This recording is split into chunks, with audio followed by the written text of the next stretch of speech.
গেছে আমরা হয়াই আছি, ওরা বলে হয়াই আছে, বোকার স্বর্গে বসবাস করতেছে। ইউটিউবে ফেসবুকে যেভাবে তাদের বক্তৃতা আসতেছে, গততে যারা ছিল তার চেয়ে আরো খারাপ। জোরে কম, আরো জোরে। ভয় পাচ্ছেন? আল্লাহ জালিমদেরকে পছন্দ করেন না। ওই জুলুম যদি আপনারা করবার ধরেন আলেম ওলামাদের সাথে, খোদার কসম তারা তো পালাইছে হেলিকপ্টার নিয়ে, আপনারা জাঙ্গিয়া ছিলি পালার দিশা পাবেন না। আসতে বলে ভয় পাচ্ছেন মনে হয়? বোকার স্বর্গে বসবাস করছেন, ভয়ে আছেন। ওই যে এক্সাম্পলটা আমি দিই এইভাবে, বাঘ তো দেখিছেন, বাঘ আছে জঙ্গলে, গরু গেছে ঘাস খাবার, সুবহানাল্লাহ কর। তো গরু দেখার পরে বাঘ দিছে ধাওয়া, মানে দাবার দিছে। দাবার বলুন, গরু জীবনের মায়া ত্যাগ করে কষা দৌড়, সামনে গর্ত এবং কাদা, গরু দেখি নেই, গরুর 8টা পাও, সবাই কর, এই 4টা পাও একবারে কাদার ভিতরে ডুবে গেছে। গরুর সামনেও যাবার পারে না, পিছনে আসবার পারে না। বাঘ চিন্তা করলো এটাই সুযোগ, উনিও লাফ মারলেন, বাঘের 6টা পাও, 4 হাত পিছনে পড়ে 4টা পাও একবার কাদার ভেতর ঢুকে গেছে। আমরা ছোটবেলায় যখন খাল বিলে মাছ মারবার গেছিলাম, যখন কাদা হয় হাঁটুয়া পর্যন্ত গেলে আমরা খালি এইরকম করি, এইরকম করি, মানে উঠবার পারি না, যাবারও পারি না। মানে মাছ তো আর আপনারা মারেন না, সব আমি মারছি। জোরে বলেন, আমার উপর কি রাগ করতেছেন আপনারা? আমি সোলো চলতেছি বলে কি আমি সোলো না, আমি ইউনুসের ভূমিকা পালন করতেছি। ইউনুস কখন পড়ে মানুষ বিপদত পড়লে, তা আমরা বিপদত পড়ে ইউনুসকে নিয়ে এসেছি, কথা হয় না। আমি সোলো গতিতে চলছি। ভাইরা যারা দাঁড়িয়ে আছেন, আপনারা দাঁড়িয়ে থাকলে আমার পাও ব্যথা করে, বসেন। আপনারা আমার কলিজার ভাই, আপনারা তো আমার খুব ভালোবাসেন, চিলবারের মানুষ, দাঁড়িয়ে কেন থাকবেন ভাই? আপনারা জানেন আমি রাজশাহী থেকে আসতেছি, আসে খালি খাইছি আর আসছি। যিনি বক্তা ছিল উনি তো নামে চলে গেছে, মঞ্চ থাকে, মনে করবে যে বক্তাই আসেনি। শেষে যদি ভাঙ্গে যাবার ধরতে হয়, আমি তড়িঘড়ি করে খেলাম, দেখে যা আছে দেন, একটু চাটা দেন। আপনি যখন বসে আছেন কাজে নিন, আলহামদুলিল্লাহ বলেন। কষ্ট হবে আপনাদের? তো বাঘ 4টা পাইবার কাদার ভিতর ডুবে গেল, এটাই। সামনেও যাবার পারে না, পিছনে আসবার পারে না বাঘ। গরু ডাক দিয়ে বলতেছেন, রাজা মশাই খাবেন না? বলতেছে যে রুচি হচ্ছে কিন্তু যাইতে পারতেছে না, হাসির খোরাক দেই নেন। গরু বলতেছেন আপনি যে বিপদত পড়ছেন আপনার উঠাবে কি? বাঘ বলতেছেন আমাকে যেই উঠাইতে আসবে সেই নিশ্চিত জানে আমি খাইয়ে ফেলবো। আমরা জানি অতীতে ওরা খাইছে, আবারও খাওয়ার প্ল্যান করতেছে। যারা ঠিক বলে নেই তারাও ভাগ পায়। আওয়াজ দিয়ে কথা বলেন আরো জোরে। আমরা সেই সুযোগ আর দিব দিতে পারি। বলে আরেকটা বিপ্লব হবে, সেটা হলো ইসলামী বিপ্লব। কথা বলেন, কথা ঠিক কিনা? জীবন থাকে থাক না থাকে, ইন্ডিয়া চলে যা, বাতিলের কাছে কোনো আপোষ হবে না, মীমাংসা হবে না। কথা বলেন ঠিক কিনা? এই জন্য ডাক আসতে পারে চিলমারির ভাইরা, বুকের তাজা রক্ত যদি দিতে হয়, ডাক দেবার সাথে সাথে কারা রাজি আসো? 2 হাত তুলে আপনাকে দেখা।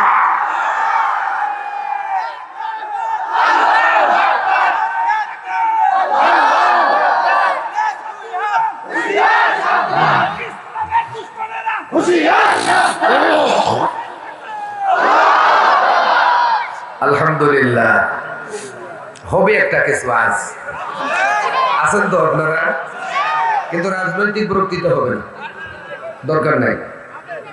এদিকে তাকা, আমি এ পর্যন্ত রাজনৈতিক কথা বলছি। এবার বাঘ বলছেন গরুকে, তোমাকে তুলবে? বলছেন আমার মনিব মালিক আছে, এই যে আমরা মানুষ, তোমার চোখের সামনে থেকে আমার উঠে নিয়ে যাবে। আমরা নাঙ্গল দিয়ে হাল চাষ করছি, মানে আমি একলাই চাষার বেটা, তো খালি আমি একলাই হাল চাষ করছি, আর আপনারা কেউ করেন না। কথা বলেন, করেন? করছেন। আমার ধানের বাম্পার ফলন দেখছি, আলহামদুলিল্লাহ বলেন। এবার বাংলাদেশের সব জেলাতে যাওয়ার সুযোগ হয়েছে, কিন্তু ধানের যে অবস্থা, অনেক জায়গায় কারেন্ট পোকা আছে, খালি খেয়ার যাবে, ধান বাড়ি যাচ্ছে না। নৌকাও তো আমরা মাশাআল্লাহ দেখছি, এখন নদীর পানি নেই, বালু তো চলেও না। যেহেতু আপনারা নদী মাতৃক এলাকার মানুষ কথা বলেন, যখন আব্দুর রাজ্জাক মন্ত্রী ছিল, পানি সম্পদ মন্ত্রী, গঙ্গা চুক্তি করবার গেছিল। কি চুক্তি? তো গঙ্গা চুক্তি করে বাংলাদেশে আসছে। সাংবাদিকেরা জিজ্ঞাসা করছেন, স্যার পানি কই? আব্দুর রাজ্জাক বলতেছেন, যে পানি দিছিল বালু চুষে খেয়েছে। তার মানে ওরা গঙ্গা চুক্তি করবার যায় নাই, ওরা গেছিল সোমবার চুক্তি করবার। আওয়াজ দিয়ে কথা বলেন, আমার প্রতিটা কথা আপনাদেরকে বুঝতে হবে। সম্মানিত ভাইয়েরা আমার, বাপজিরা আমার, তাই আসুন, 4 দফা কর্মসূচির প্রথম কর্মসূচি হলো নামাজের বিল পাস করবে সরকার। আমি 54 বছর ধরে ইমামতি করতেছি। একটা উদাহরণ, প্রতিদিন জুমায় বলি নামাজ পড়ো। আপনারা বলছেন পোষালে পড়বো না, পোষালে পড়বো না। আগামীকাল উপদেষ্টার প্রধান উপদেষ্টা ডক্টর ইউনূস যদি বলে 68,000 গ্রাম বাংলায় আজান হবে, মুয়াজ্জিন আজান দিবে, আজান শোনার পরে যারা মসজিদে যাবে না, 5-10টা বাড়ি, 10,000 টাকা জরিমানা, 3 মাস জেল। এই ফতোয়া যদি ফজরে দেয়, ভাই বলেন তো, জোহর হতে হতে মুসল্লি বাড়ি থাকবে না, মসজিদ ভরে যাবে? তাহলে দায়িত্ব কার? জোরে বলেন, ভুল বুঝবেন না যে হুজুর রাজনৈতিক কথা বলছেন না। ফিল আরদি আকামুস সালাহ, আল্লাহ বললেন নামাজের বিল পাস করবে, আগে পড়া। 2 নম্বর কর্মসূচি আল্লাহ বললেন ওয়াতুজ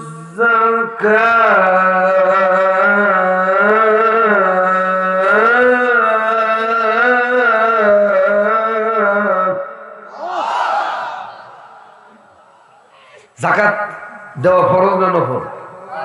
সবাই বলেন, নামাজ পড়া কি? এই আওয়াজটা একটু জোরে দেন। নামাজ পড়া কি? হজ করা কি? ওসর দেওয়া কি? বউ তালাক দেওয়া কি? ওটা বলে ফরজ। নামাজ যেমন ফরজ, হজ যেমন ফরজ, যাকাত দেওয়া যেমন ফরজ, বিয়ে করে বউয়ের মোহরানা দেওয়া ওই রকম ফরজ। আল্লাহ কোরআনে বলছেন যাকাত দিতেই হবে, যাকাত দেনেওয়ালাদের বাধ্যতামূলক। আমরা যারা যাকাত আদায় করি হুজুরেরা, যাকাত দেনেওয়ালার বিরুদ্ধে যদি কথা যায়, যাকাত আর দেয় না, ইমামের ইমামতি শুক্রবারে তার বিরুদ্ধে কথা গেলে ইমামতিও থাকে না, ঠিক কিনা?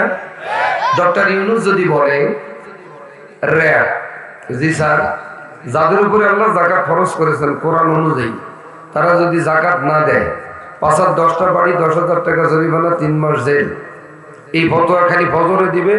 ওর বাপ 50 বছর আগে মারা গেছে, দুপুরবেলা ঠিক জোহরের সময় ওর বাপ স্বপ্ন যোগে বলবে, সাইফুল যাকাতটা আগে দেবা। কথা মনে হয় আপনারা বুঝেন?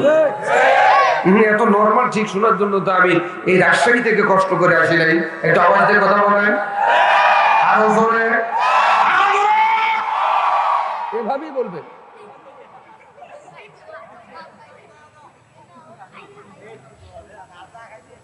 আমারও বিল মারুফ, ভালো কাজের আদেশ করবে সরকার, করি এখন আমরা। ওয়ানাহাউ আনিল মুনকার, অসৎ কাজ থেকে বিরত রাখবে সরকার। যেমন আমার সাথে বলেন, বিড়ি না বললে বুঝবো আপনারাও খান, জোরে বলেন, বিড়ি, গুল, জর্দা, আলোয়া, তামাক, আফিম, আইস, হিরোইন, ফেন্সিডিল, ইয়াবা ট্যাবলেট, বিসি, বাবা, নিজের আব্বা, দুবার আব্বা জীবনেও কয় না বাবা। 54 বছর ধরে পুলিশ দিয়েও মাদকতা বন্ধ হয়েছে, মামলা হামলা দিয়েও বন্ধ হয়েছে। স্রেফ খোদার কসম করে বলি, আগামীকাল উপদেষ্টার প্রধান উপদেষ্টা ডক্টর ইউনূস বলবে, র্যাব, জি স্যার, বাংলাদেশে যারা তামাকের ফ্যাক্টরি দিবে 1000 কোটি টাকা জরিমানা, মৃত্যু কারাদণ্ডে দণ্ডিত দেওয়ার ঘোষণা দেওয়া হলো। এই ডিক্লেয়ার দিবে, খোদার কসম জহর হতে হতে একটা তামাকওয়ালা বাংলাদেশে খুঁজে পাওয়া যাবে না। ভাই বুঝতেছেন? দায়িত্ব কার? নিচে কারা? কিয়ামত পর্যন্ত ওয়াজ করবেন, সমাজ রাষ্ট্রের পরিবর্তন হবে না। এজন্য সুবর্ণ একটা সুযোগ আসছে, দলমত নির্বিশেষে সবাইকে আমরা দেখলাম, কিন্তু কোরআন দিয়ে বাংলাদেশটা কেমনে চলে একটা বার আমরা আগামী পার্লামেন্টে দেখতে পাচ্ছেন। কারা কারা দেখতে পাচ্ছেন আগামী পার্লামেন্টে কোরআন যাক, দুই হাত তুলে দেখান। নারায়ে তাকবীর, লিল্লাহি তাকবীর। আল কোরআনের আলো, আল হাদিসের আলো। আগে তো না টাইট টুইট দিন ঢুকান লাগে, বুঝলেন না? ঠিক আছে, ঠিক আছে, ঠিক ঠিক আছে, ঠিক আছে। আর ব্রেক দেন না বা হয়েছে যাও। কষ্ট হচ্ছে কি আপনাদের? আমি যদি আজ 12টা পার করি থাকবেন? হ্যাঁ থাকবেন, আলহামদুলিল্লাহ। সময় তো একটা পার সম্ভাবনা নেই। এইদিকে তাকান।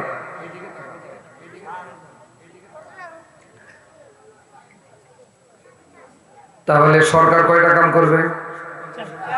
4টা। মহিলারা কয়টা করবে? 1 নম্বর 5 ওয়াক্ত নামাজ, 2 নম্বর রমজান মাসের রোজা। সুবহানাল্লাহ বলবেন না? আমি আপনাদেরকে একটা কোশ্চেন করতে চাই, আমরা যে মাসে বসে আছি এই মাসটার নাম কি? রজব। কারেক্ট, আরবি মাসের নাম রজব। নবী যখন এই রজব মাস পাইতেন দোয়া করতেন, আল্লাহ রজব, শাবান, রমজান এই 3 মাস আমাদের হায়াতে বারাকা দান করো। আমিন বলবেন না? আরো জোরে বলেন, আরো জোরে, আরো জোরে।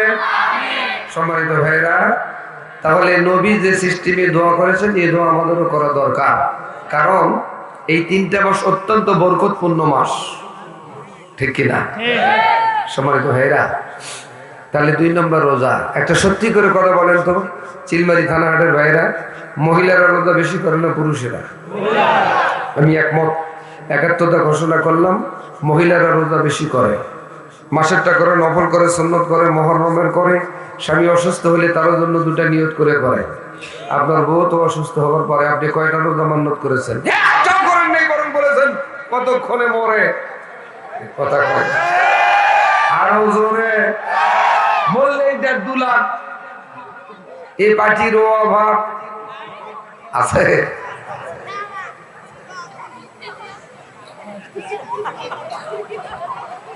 কি টাইট দিলেন। আমার এই সমস্যাটা হয়, মাইকের কোনো না কিছু, মাইক ঠিক আছে, আওয়াজ ঠিক আছে, বাট এই যে আপনার খালি সরা নড়া করতেছে, এখন হয় প্যারালাইসিস।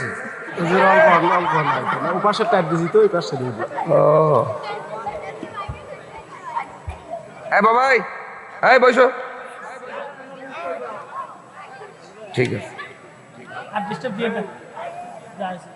হয়েছে বা পাশে পর্যন্ত ঘুরে তো ঘুরবে তো সমস্যা রয়েছে ওই জায়গায়।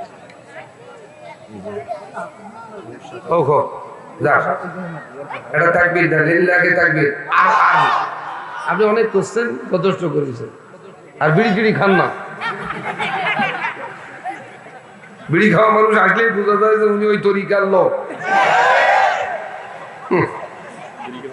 আরে সর্বনাশ, সেটা আমি বুঝতে পারছি। উনি আর কিয়ামত হয়ে যাবে আমার কাছে আর খাবেন না। কিছু কিছু নাপিতের দোকানে যাবেন, যখন সেলিনে যাবেন না, একটু সাইজ সাইজ করবেন, নাপিত গুলো হাই রে বিড়ি খা, হাতে খালি দুর্গন্ধ, মনে হয় জুতে খুলে কোথায়। ঠিক বলে ওরা সাপোর্ট করে আমাদের কথা বলায়। বাংলাদেশের কিছু যুবক আছে পায়খানার জায়গা বিড়ি খা, মানে আপনারা বাদ। আমি এক জায়গায় মাহফিলে গেলাম, দেখি স্বাদে গন্ধে অতুলনীয় লেখা। শীতের সময় ভাইরে এই ধোঁয়া আর ওই ধোঁয়া এক হয়, খালি মলমলা বাসনা। নাউজুবিল্লাহ বলবেন না, আস্তাগফিরুল্লাহ বলবেন না, আল্লাহ রহম করুক। সম্মানিত ভাইরা আমার, গভীর মনোযোগ। এই যে সামনে যে রমজান মাস আসতেছে, কার হুকুম? করবেন তো? কিন্তু যুবকেরা বলে হুজুর একটা মাসলা দেন। কি মাসলা ভাই? বলে হুজুর শুকনা জিনিস খেয়ে রোজা হবে না, তার মানে হারামি বিড়ি খাবে। কুল্লু মুসকিরুন হারামুন, সমস্ত নেশাদ্রব্য হারাম, তার ভিতরে বিড়িও হারাম। খাবেন?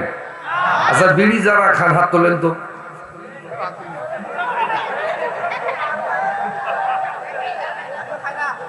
আজ বোঝা গেল এইরকম যদি পরেজগার হন, ফ্যাক্টরি একটাও থাকবে না ইনশাল্লাহ। সবাই আল্লাহর ওলি হয়ে গেছে। অলিপুর সিলমারের মানুষ ওলি হয়ে গেছে, আলহামদুলিল্লাহ। কষ্ট পাচ্ছেন? সম্মানিত ভাইয়ের আমার, বাপজির আমার, 3 নাম্বার হলো স্বামীর খেদমত। ওনারা যতটুকুন পারে খেদমত করে। আমরা আবার নেই দেই আর একভাবে। বউ পিটাতে পিটাতে বউ বলে, ভাই মারিস না। সুবহানাল্লাহ বলবেন না? আচ্ছা, বউ মারেন কারা? হাত তোলেন। দেখেন সবাই আপনারা পরহেজগার। মা বোনেরা এবার বলতেছেন মনে মনে, হুজুর রগত হাত দিছেন। বউ মারা যাবে? হ্যাঁ যাবে। মেসওয়াক পরিমাণ লাঠি হতে হবে। এখন মারুয়া পিলিয়ার যারা মনে মনে ভাবতেছেন, হুজুর এত ছোট লাঠি দিয়ে মারলে কি পোষাবে? আসলে পোষাপুচিরও একটা ব্যাপার আছে না নাই? খবরদার, আঙ্গুল ধরে মাথার চুল ধরে এক হাত লাঠি দিয়ে স্ত্রীকে আঘাত করবেন না। যদি করেন, নবী বললেন 25টা উট স্ত্রীর নামে সদকা করে দিতে হবে। বর্তমানে 25টা উটের দাম 50 লাখ। মা বোনদের দৃষ্টি আকর্ষণ করে বলছি, ইতিপূর্বে যারা মার খেয়েছেন, স্যাটেলাইটের মাধ্যমে যারা আপনারা আমাকে দেখতে পাচ্ছেন, পূর্বকৃত মারগুলোর মাফ করে দেন। আগামীকাল থেকে মারার নিয়ত করলে আপনি ওপেন বলবেন, গোলামের বেটা মারবা, মারো, আপত্তি নেই। আজাদি আমাদের হজ করে দিয়েছেন, 25টা উট দিয়ে মারো, দেখবেন উটও জুটবে না, কপালত মারো। মা বোনেরা খুশি না বেজার? আরো জোরে বলেন। সম্মানিত ভাইয়েরা আমার, তাহলে 2 নাম্বার হলো রমজান মাসের রোজা, 3 নাম্বার হলো স্বামীর খেদমত। সুবহানাল্লাহ বলেন। আপনি খেদমত নিবেন, দিবেন না? আপনিও দিবেন। যেমন আপনি বাজারে গেছেন, বাড়ি আসছেন, স্ত্রীকে দেখা মাত্র আপনি লম্বা সালাম দিবেন। সুবহানাল্লাহ বলেন। সালাম দিয়ে মুসাফা যদি কেউ করতে পারে, নবী বললেন স্বামী স্ত্রীর অলবডি সগীরা গুনাহ খাতা আল্লাহ মাফ করে দিবে। আমি আজাদি আজ দোয়া করলে কবুল হতেও পারে, নাও পারে, কিন্তু নবী বললেন স্বামী আর স্ত্রী সালাম দিয়ে মুসাফা করতে পারলে ছোট ছোট গুনাহ আল্লাহ মাফ করে দেয়। এক মুরব্বী ওয়াশরুমে বাড়ি গেছে, জীবনের অনেক গুণের কথা মনে হয়েছে। বুড়ি লক্ষ্য করে রাত্রের বেলায় সালাম দিচ্ছে। বুড়ি কয়, কে গো বলে, রাত্র কি তোমাকে ভূতে ধরলো নাকি? বলছেন ভূতে ধরে নাই। স্বামী আর স্ত্রী সালাম দিয়ে মুসাফা করতে পারলে অলবডি সগীরা গুনাহ মাফ করে দেওয়া হয়। হুজুর ওয়াজ করেছে। বলছেন সাইফুলের আব্বা ও কথা তো আগে কোবা, তার মানে প্র্যাকটিস না থাকলে যা হবার তাই। এই প্র্যাকটিস আপনারা করবেন না যারা বিয়েও করেন নাই। যুবক যুবতী রাস্তা দিয়ে যাবেন, পাইকারি দরে মুসাফা করবেন। আগামীকালতে যদি শুরু করেন, বাপ ভাই যদি দেখতে পাই শরীরের চামড়ায় একটাও রাখবে না। আজাদি হুজুরের দৌড় দেওয়া যাবে কি? 3 নাম্বার স্বামীর খেদমত। 4 নাম্বার ইজ্জতের হেফাজত। আল্লাহ বললেন, অকরনা ফি বুয়ুতিকুন্না ওয়ালা তাবাররুজনা তাবাররুজাল জাহিলিয়াতিল উলা। নবী, আপনার স্ত্রী, আপনার কন্যারা বাড়ির থেকে বেরোতে পারবে না তা না, অবশ্যই বেরোবে, নিশ্চয়ই বেরোবে, কিন্তু বুকের উপর একটা বড় চাদর ওড়না দিবে। এখন চাদর অনেকেই দেয় না, ওড়নাও দেয় না, শুধু মাফলা। বলতে পারেন হুজুর আপনারা আলেম মানুষ দেখেন কেন? আমরা দেখি, আপনারা কেন দেখবেন? মানে ওরা দেখায় তাই আমরাও দেখি। বলেন, ওরা দেখায় তাই আমরাও দেখি। এটা একটু এই দিক দেন তো, সমস্যা। দাঁড়ান, ঠিক আছে, দেন, টান দেন, বাস। একটা তাকবীর দেন, নারায়ে তাকবীর। অর্থাৎ স্বামীর উপস্থিতিতে অনুপস্থিতিতে ইজ্জতের হেফাজত করবেন। এই 4টে আমল করবেন, 1 জান্নাত 8 দরওয়াজা আপনাদের জন্য খোলা। বিনা হিসাবে আল্লাহর জান্নাত যাবেন। মা বোনদের এই আমল করে জান্নাত যাবার তৌফিক দান করুক। সকলে বলুন আমিন। এখন আমি আর বিলম্ব করতে চাই না, আপনাদের ওয়াজ করবার চাই। করবো কি ভাই?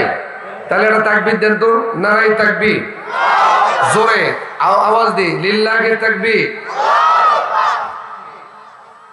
আল কোরআনের আলো, ঘরত না ডাইরেক্ট, আল কোরআনের আলো, আল হাদিসের আলো। আল্লাহ কবুল করুন। আল্লাহ বললেন 2টি কাজ বিনিময়ে জান্নাত। বাড়ি যা এখন সুবহানাল্লাহ। কয়টি কাজ? আচ্ছা, কাজ না করে দাম চাইলে পাওয়া যাবে? পরীক্ষা না দিয়ে সার্টিফিকেট চাইলে পাওয়া যাবে? 2টি কাজের প্রথম কাজ অন দা পয়েন্ট, ইন্নাল্লাযিনা আমানু। আল্লাহ বললেন ঈমান আনতে হবে আমার উপরে। ঈমান আনছি কারা? একটু হাত তোলেন তো, তোলেন এরকম করে। আল্লাহ ঈমানদার হিসাবে আপনাদেরকে কবুল করুন। আরো জোরে বলেন আমিন, আরো জোরে বলেন আমিন। নামান হাত। সম্মানিত ভাইয়েরা, আমি আমার ভাষায় বলি, আমরা ঈমান আনি নাই পাইছি। পাওয়া জিনিস আর আনা জিনিস কিন্তু এক নয়। ঈমান এনেছেন নবীরা, নবীর সাহাবারা। এমন একজন সাহাবীর কথা আমার মনে পড়লো, নাম বললে আপনারা সবাই চিনবেন। বলবো? সাহাবীর নাম হচ্ছে, মসজিদে আজান দিতেন, নাম কি? বেলাল। চিনেন কারা কারা? হাত তোলেন। নামান। অর্থাৎ আপনাদের হাত তোলা দেখে মনে হলো যে বেলালের খেলার সাথে আপনারা ছিলেন। অর্থাৎ আমিও দেখি নেই, শুনেছি, কোরআন হাদিস পড়েছি, যতটুকু জেনেছি নবীর সাহাবী বেলাল ছিলেন মসজিদের মুয়াজ্জিন। কথা বলেন ঠিক কিনা? আচ্ছা ভাইরা বলেন তো, বেলালের অপরাধ কি? শুধুমাত্র কেবলমাত্র আল্লাহ তার নবীকে মেনে নেওয়া। লা ইলাহা, বলেন বলেন। অস্ত কেবল শুরু হলো, বলেন লা ইলাহা ইল্লাল্লাহু মুহাম্মাদুর রাসূলুল্লাহ। বলেন লা ইলাহা, নেই কোনো ইলাহা আল্লাহ ছাড়া। হুকুমদাতাকে, জোরে কর, আইনদাতাকে, বিধানদাতাকে, কর্তৃত্ব নেতৃত্বের মালিককে। এখন বেলালের একজন মনিব ছিল, তার নাম হলো উমাইয়া। বলেন নাম কি? উমাইয়া ডাক দিয়ে বলে, বেলাল রে, তুই আমার খাবি, আমার পড়বি, আমার গুণকীর্তন করবি রে বেলাল। বেলাল ডাক দিয়ে বলেন, গুণকীর্তন যদি করতে হয়, দাসত্ব যদি করতে হয়, গোলামি যদি করতে হয়, যিনি আসমান জমিন পাহাড় পর্বত নদী নালা তরুলতা বৃক্ষলতার এত সুন্দর করে সৃষ্টি করেছেন, তিনি হলেন আমার আল্লাহ। ওমা খালাকতুল জিন্না ওয়াল ইনসা ইল্লা লিয়াবুদুন। আল্লাহ বললেন, জিন এবং ইনসানকে সৃষ্টি করেছি আমার দাসত্ব, আমার গোলামি, আমার হুকুম মানার জন্য। কথা বলেন ঠিক কিনা? বলেন বেলাল দাসত্ব করবে কার? জোরে কোন? আইন মানবেন কার? হুকুম মানবেন কার? গোলামি করবেন কার? কিন্তু উমাইয়া এ কথা প্রস্তাব দেওয়ায় যখন মানেন নাই, বেলালের উপরে টর্চারিং শুরু করলেন। মারতে মারতে বেলালের শরীর থেকে রক্তগুলো আল্লাহর জমিনে টস টস করে যখন ফেলাইতে লাগল, উমাইয়া মার বন্ধ করে দিয়ে বলেন, বেলাল এখনো সময় আছে। আর শরীর থেকে কত রক্ত দিবারে বেলাল? বেলাল বলেন, যত রক্তে আমার আল্লাহ খুশি হবে তত পরিমাণ রক্ত দিব। বিনিময়ে বাতিলের কাছে বেলাল মাথা নত করবে না। বেলালের ঈমান আর আমাদের ঈমানের পার্থক্য আছে না নাই? আমাদের হুমকি দিলেই দল চেঞ্জ, কথা কয় না। আর বেলাল সিদ্ধান্তের কথা জানাই দিলেন। এত মারপিট, শরীর থেকে রক্ত ঝরে, এরপরেও বলেন জীবন দিব, প্রয়োজন বোধে শহীদ হয়ে যাব, এরপরেও বাতিল সরকারের কাছে মাথা নত হবে, হতে পারে। এমন সিদ্ধান্তের কথা যখন বেলাল জানিয়ে দিলেন, উমাইয়ার বাল্য বন্ধু রাষ্ট্রপতি রাষ্ট্রনায়ক আবু জেহেল ডাকতে বলেন, বন্ধু এত মারপিট করলাম বেলালকে, বেলালকে ইসলামী আন্দোলন থেকে দূরে রাখতে পারলাম না। বলছেন, বন্ধু তুমি পারবা না, আমার দুইজন মাস্তান আছে। প্রতিটা দলের নেতা লিডারদের পিছনে কিছু সামসা থাকে, হয় নাই? আমরা বিগত দিনে দেখছি ওয়ার্ডের নেতার গরম, মানে ওই কি হলো রে, কি গরম, আর গরমও থাকা যায় না। সোনাস্তানেরা গেলেন কই? পালাবো না, পালাবো না। ফখরুল সাহেব আপনার বাড়িতে একটু জায়গা হবে না? অবশ্যই হবে, খালি আসেন। ফখরুলের বাড়ির দরজা খোলা, এখন ফখরুলের বাড়ি আয়নার ঘর, ওই আয়নার ঘর থাকবার লাগবে। কথা বলেন ঠিক কিনা? পালাবো না। সম্মানিত ভাইরা, গভীর মনোযোগ। হযরত বেলাল এমন সিদ্ধান্তের কথা যখন জানাই দিলেন, এবার আবু জেহেল বলছেন, বন্ধু তুমি পারবা না, আমার দুইজন মাস্তান আছে, এই দুইজন মাস্তানের নাম হলো উতবা আর সাইবা। উতবা আর সাইবারে নিয়ে আসলেন, রাজপথে আছে বেলাল, রাজপথে বেলালকে ধরলেন, মারতে মারতে মারপিট এমন ভাবে আরম্ভ করলেন, বেলালের শরীর থেকে চামড়াগুলো উঠতে আরম্ভ করলো। মা আর বন্ধ করে দিয়ে উতবা সাইবা বলেন, বেলাল তুমি আমাদের বাল্যকালের বন্ধু রে,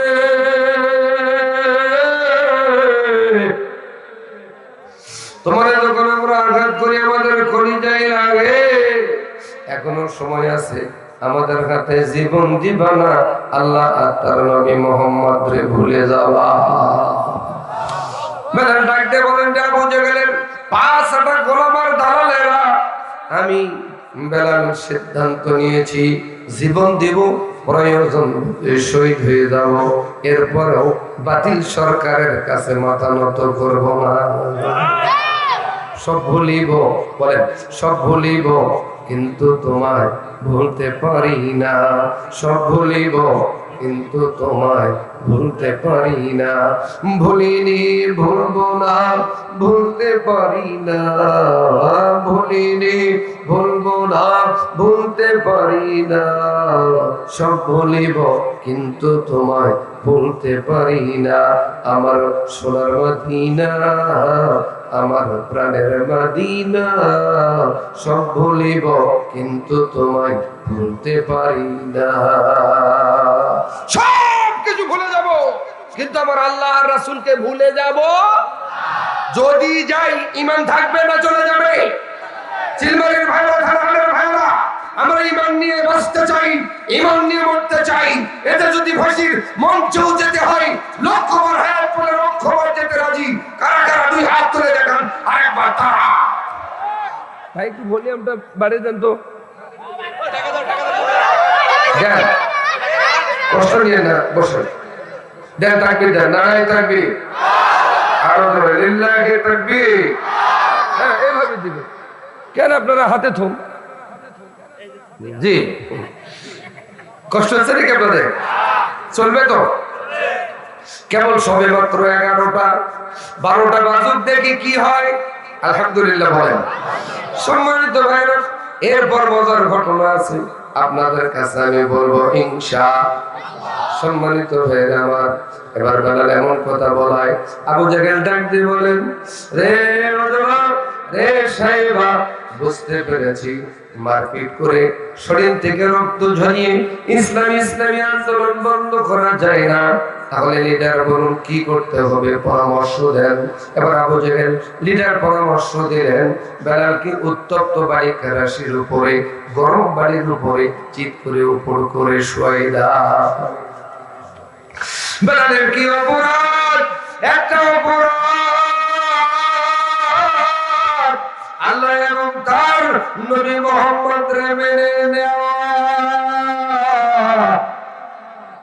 আজ বেলাল নাই, বেলালের অনুসারীদের কি অপরাধ? শুধু একটা অপরাধ, ইসলামী আন্দোলন করা। সম্মানিত ভাইরা, এমন সিদ্ধান্তের কথা যখন জানাই দিলেন, গরম বাড়ির উপরে চিত করে উপর করে সেই দিয়েও ইসলামী আন্দোলন থেকে দূরে সরে রাখতে পারলেন না। আবু জেহেল ডাক দিয়ে বলেন, বেলালের বুকের উপর একটা বড় পাথর উঠাই দাও রে বাপ। বড় পাথর উঠাই দিলেন। বেলাল নিঃশ্বাস নিতে পারে না।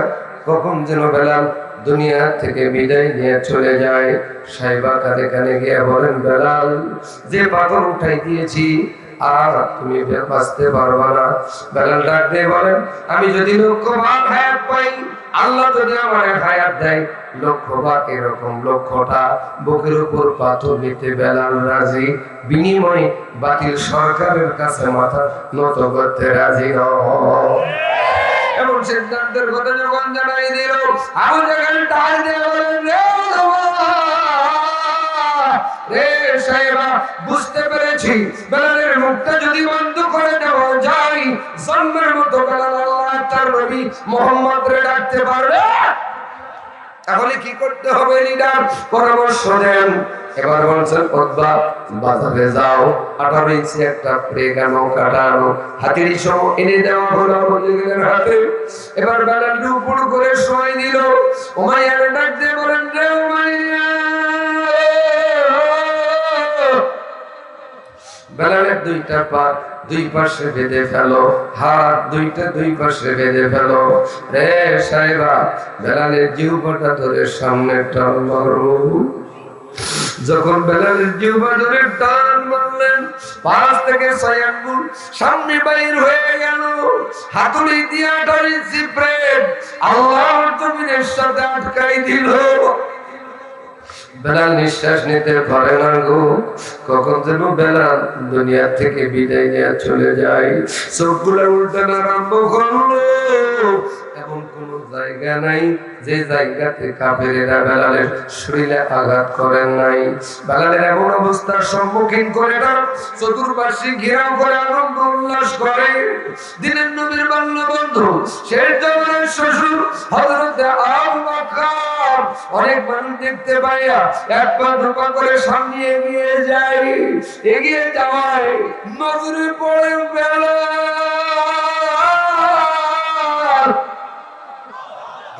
বেলাল দেখে মাত্র বকর কেঁদে ফেলে। আর আমার ভাই বেলালের কি অপরাধ? একটা অপরাধ, আল্লাহ তার নবীকে মেনে নেওয়া। আবু জেহেল সরকারে কি আবু বকর ডাকতে বলে, আমার ভাই কি অপরাধ রে আবু জেহেল? আবু জেহেল বলেন, অপরাধ বুঝি না, আমাদের কি না গোলাম, আমরা কি করে করি, দল যদি লাগে বিক্রি করে দিব। নিবা কি? কত টাকা? 10,000 কম হবে না? 10,000 টাকা দিয়ে খরচ করবেন। আবু জেহেল টাকা পাই, উতবা বলছেন, বাজারে যাও, মিষ্টি আনো।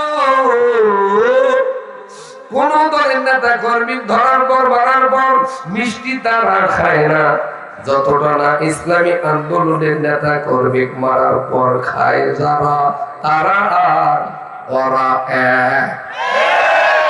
বাংলাদেশে এমন ঘটনা ঘটছে না ঘটে নাই? সম্মানিত ভাইরা, হযরত বেলাল কখন যেন বিদায় হয়ে চলে যায়। সাহেবা বাজার থেকে মিষ্টি নিয়ে আসলেন, উতবার মুখে দেন, উতবা সাহেবার মুখে দেন, উমাইয়া আবু জেহেলের মুখে দেন, আবু জেহেল উমাইয়ার মুখে দেন। মিষ্টি খাওয়ার ছড়াছড়ি আর বলতে লাগলো, মরা বেলালটারে নিয়ে আবু বকর ইসলামের কি লাভ হবে রে?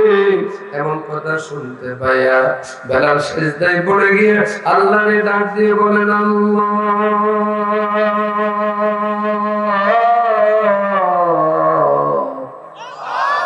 এটা আল্লাহরে ডাক দেওয়া যাবে কি? আল্লাহ,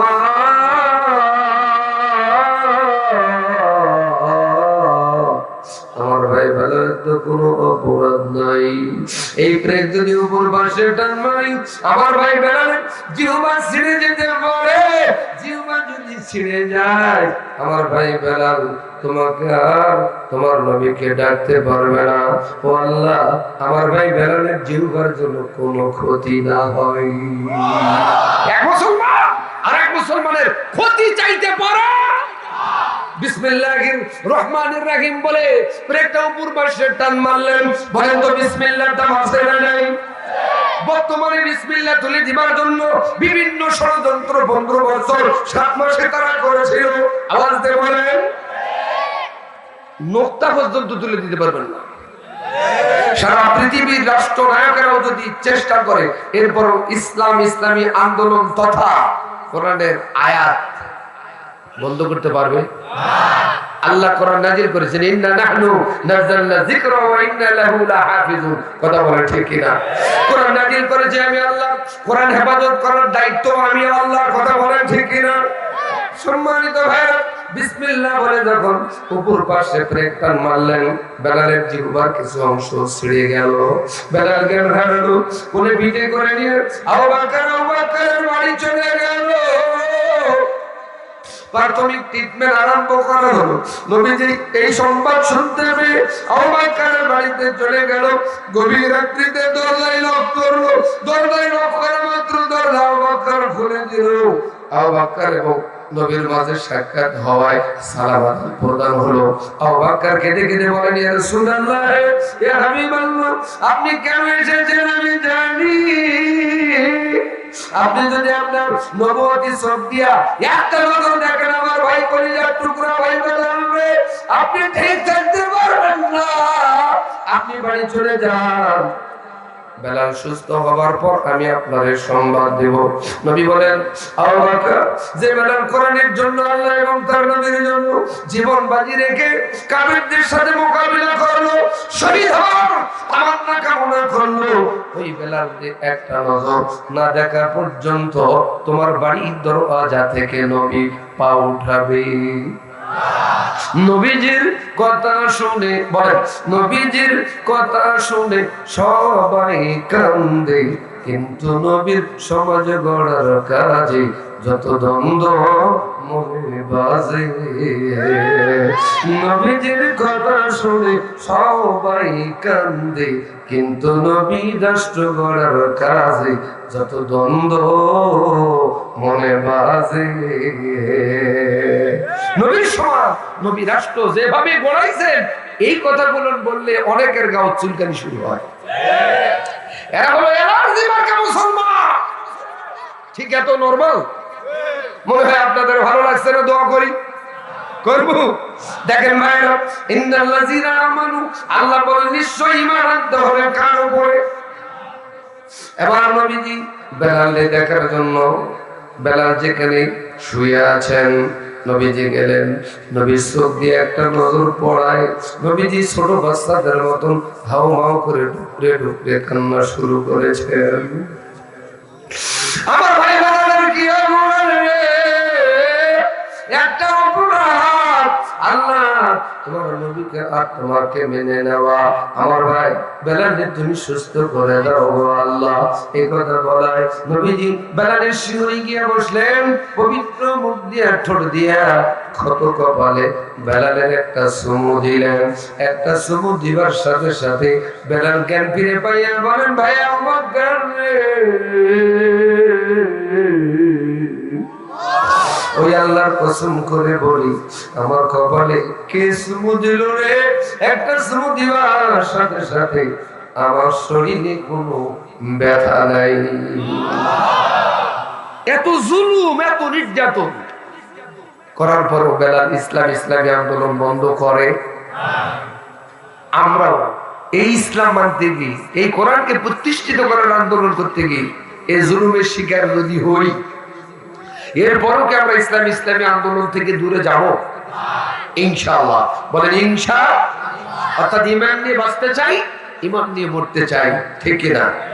ঈমান যদি আনতেই হয় বেলালের মতো, 2 নম্বর হলো আমিলুস সালিহাত।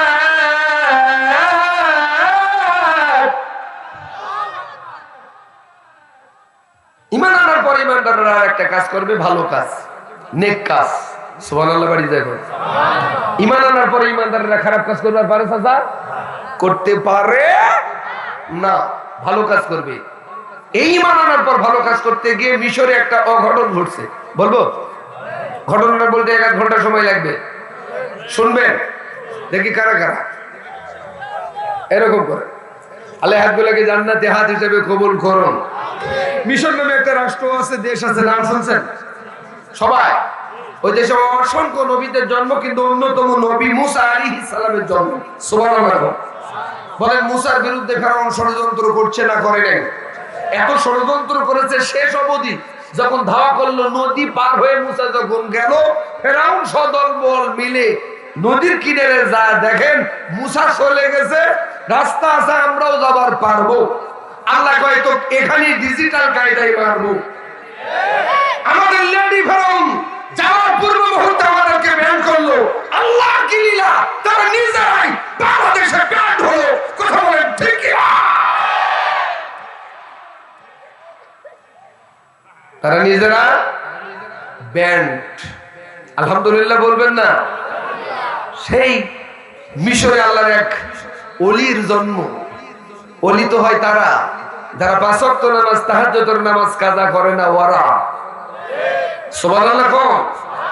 বাংলাদেশে একটা ওলি পাইছিলাম, তিনি হলো বিশ্বনন্দিত মুফাসসির আল্লামা দেলোয়ার হোসেন সাইদি। এই সাইদি ভক্তের আমাদের নরমাল ঠিক শোনার জন্য আমি চিলমারি দাসী নাই। আরো জোরে বলেন, পিরোজপুর পর্যন্ত পৌঁছাই দেন। সাইদি বাংলাদেশের জন্য ওয়ান পিস। কথা বলেন, ধর্ম বর্ণ ধর্ম নির্বিশেষে সকল দলের কাছে তিনি সবচাইতে জনপ্রিয় একজন মানুষ। সুতরাং উনি আল্লাহর ওলি, এতে কোনো সন্দেহ এজন্য নাই যে ৫৩ বছর তাফসীর মাহফিলের জগতে বাংলাদেশকে নিয়ে যা গবেষণামূলক আলোচনা করেছেন, যা বলে গেছেন বাংলাদেশের ভাগ্যাকাশকে নিয়ে, হুবহু আজ তাই ঘটছে, আগামীতেও তাই ঘটবে। নিশ্চিত তিনি আল্লাহর ওলি। কথা বলে ঠিক কি না?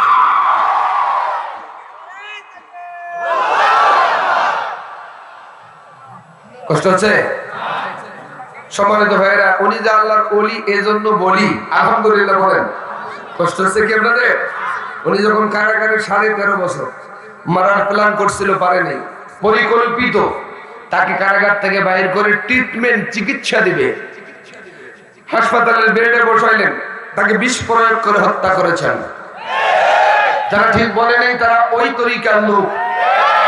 আরো জোরে বলেন। সম্মানিত ভাইরা, বিষ প্রয়োগ করে যিনি হত্যা করলেন, যে ডাক্তার, আজ পর্যন্ত তিনি ধরা পড়েন। আমরা প্রধান উপদেষ্টা মহোদয়কে বলতে চাই, অনতিবিলম্বে তাকে গ্রেফতার করো। এবং এর ইন্ধনদাতা পালিয়ে যাওয়া প্রধানমন্ত্রী নিজে। আপনি বাংলাদেশের দূতাবাস থেকে ভারতকে চাপ দেন, ভারত যদি তাকে না পাঠায় সমস্ত সম্পর্ক বন্ধ করে দেন। প্রয়োজন বলে চীন, জাপান, জার্মানির সাথে সম্পর্ক করা।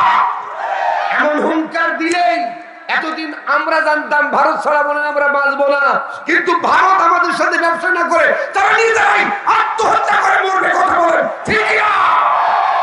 আর এতদিন আমাদের দাঁত দেখে ভয় দেখাইছে, আমরা ভয় পাওয়া যাচ্ছি না। কথা বলেন ঠিক কিনা? সুতরাং আপনি এই প্রস্তাব দেন, দিতে তারা বাধ্য হবে। তাকে আইনের আওতায় নিয়ে আসেন, বিচারের আওতায় নিয়ে আসেন। বাইতুল মুকাররমের সামনে এরকম ফাঁসির মঞ্চ তৈরি করে ওই ডাক্তার পালিয়ে যাওয়া প্রধানমন্ত্রীকে যতক্ষণ পর্যন্ত ফাঁসিতে লটকানো না হয়েছে 18 কোটি মানুষ ঘরে বসে থাকতে পারে না। এই জন্য ঢাকা আসতে পারে আরেকটা বিপ্লবের জন্য বুকে তার রক্ত যদি ঢেলে দিতে হয়, অচিল মারি ভাইয়া কারা রাজি আছো? 2 হাত তুলে আল্লাহকে দেখবে না।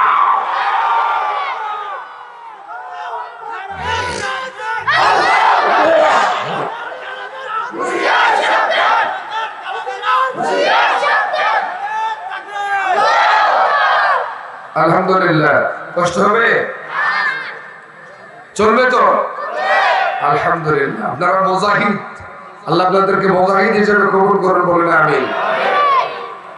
সম্মানিত ভাইরা আমার, তিনি যে আল্লাহর ওলি, এতে কোনো সন্দেহ আছে কি?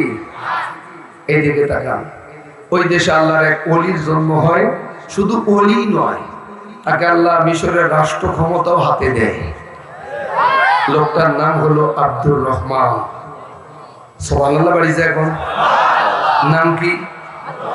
আব্দুর রহমান। কেমন শাসক মিশরের ছিলেন বলবো? কোরআন সুন্নাহ অনুযায়ী রাষ্ট্র পরিচালনা করেন। অর্থাৎ চোর যদি চুরি করে ধরা পড়ে হাত কেটে দেয়, এই বিধান কার? নামাজ পড়া কি? হজ করা, যাকাত দেওয়া, মোহরানা দেওয়া, চোর চুরি করলে হাত কেটে দেওয়া। আব্দুর রহমান তার রাষ্ট্রে চোর চুরি করলে কোরআন সুন্নাহ যা বলে ওই অনুযায়ী রায় দেয়।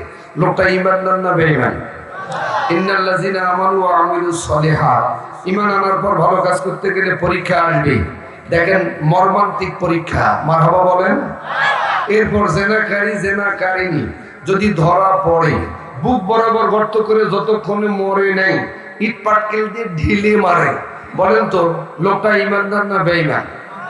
এখন কেউ যদি রাষ্ট্র ভালো করে চালায়, দেশে আরো দল আছে না নাই? আমার বাংলাদেশে দল আছে না নাই? এই ছোট ছোট দলগুলো চিন্তা করতেছে মিশরের আব্দুর রহমান যেভাবে রাষ্ট্র পরিচালনা করতেছে কোরআন সুন্নাহ অনুযায়ী, এভাবে যদি সমাজ রাষ্ট্র পরিচালনা করে, ক্ষমতার মুখ আমরা কোনোদিন দেখবার পাবো না। তাহলে কি করতে হবে? সবাই বললেন আমরা দল বাঁধি, জোট করি। জোটটার নাম দেওয়া হলো মহাজোট। কথা কয় না? জোরে কোন কি জোট? এই মহাজোট গঠন করে 101 দিনের আন্দোলনের দাওয়াত দিলেন, অর্থাৎ আন্দোলনের ডাক দিলেন। আমরাও 15 বছর 7 মাসে আন্দোলন কম করি নাই, তাদের পশম পর্যন্ত নড়বার পারি নাই। শেষে আব্দুর রহমানের 100 দিন আন্দোলন হলো, ক্ষমতা ছাড়ে না। একদিন বাকি, আমাদের বৈষম্য ছাত্র ভাইরা, কচিকাঁচা আবাবিল পাখিরা শেষ পর্যন্ত আন্দোলন যখন তুঙ্গে যায় না, নামে না, সরাই না, এক দফা নিয়ে আসলেন, শেষে হেলিকপ্টার নিয়ে পালার দিশা পালো না। কথা বলেন ঠিক কিনা? এই কথা তো আমি বলি নাই, শহীদ আল্লামা দেওয়ান হোসেন সাইদি রাহিমাহুল্লাহু তাআলা বলেছেন, বাংলাদেশে এমন একটা সময় সুযোগ আসবে, 18 কোটি মানুষ যখন গাছের গোড়ায় ধাক্কা মারবে, নাড়া দিবে, দিল্লি গিয়া মামু বাড়ি গিয়া পড়বা। আমি আমার ভাষায় বলি, উনি দিল্লি গিয়া মামু বাড়ি যান নাই, স্বামী বাড়ি গেছে। ওখানে কখনো সংসার টিকে, কখনো টিকে না। শর্ট করে বাংলাদেশে ঢুকবার বাড়ি, আমরা আপনাকে ওয়েলকাম জানাচ্ছি, আসুন। আপনি যে ঘর তৈরি করেছেন, এই ঘরে আপনাকে ঢুকানো হবে। খোদার কসম, বাংলাদেশে কোনো অপশক্তি নাই আপনাকে আমাদের হাত থেকে ওই ঘরে না ঢুকা পর্যন্ত আপনাকে শান্ত রাখতে পারে। কথা বলেন ঠিক কি না? কষ্ট হচ্ছে আপনাদের? আসছি যখন কয়ে যায় চালে যাব, ভয় পাচ্ছেন? আলহামদুলিল্লাহ বলেন নাই তাকবীর। এই সিলমারি আমার খুব প্রিয় জায়গা, অলিপুর আমার খুব প্রিয় জায়গা। আলহামদুলিল্লাহ বলেন। এরা আমার কলিজা দিয়ে ভালোবাসে, সত্যি আলহামদুলিল্লাহ। বাচ্চার নাম কি? আব্দুর রহমান। মারহাবা কম।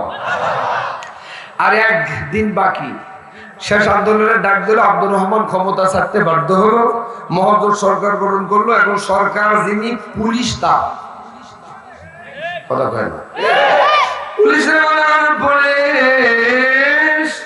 জি স্যার, আব্দুর রহমানকে যে কোথাও পাওয়া যাক, ফাঁসির মঞ্চে হত্যা করা হবে। এই মেসেজ আব্দুর রহমানের কানে যখন রাজসিংহাসনে গেল, গভীর রাত্রিতে রাজসিংহাসন ছেড়ে দিয়ে বাড়িতে আসলো।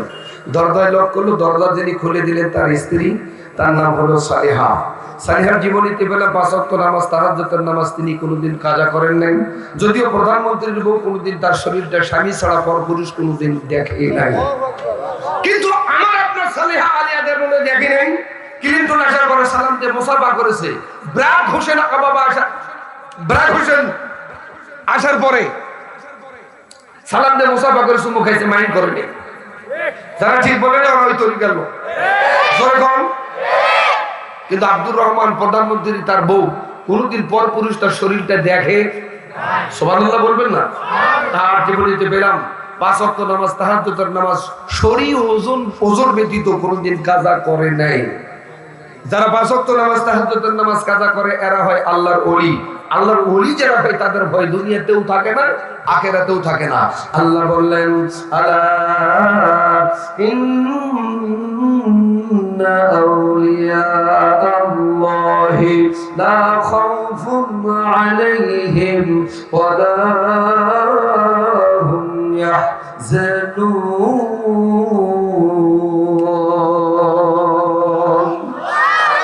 আউলিয়া শব্দের শাব্দিক করতে হলো বন্ধু। কার?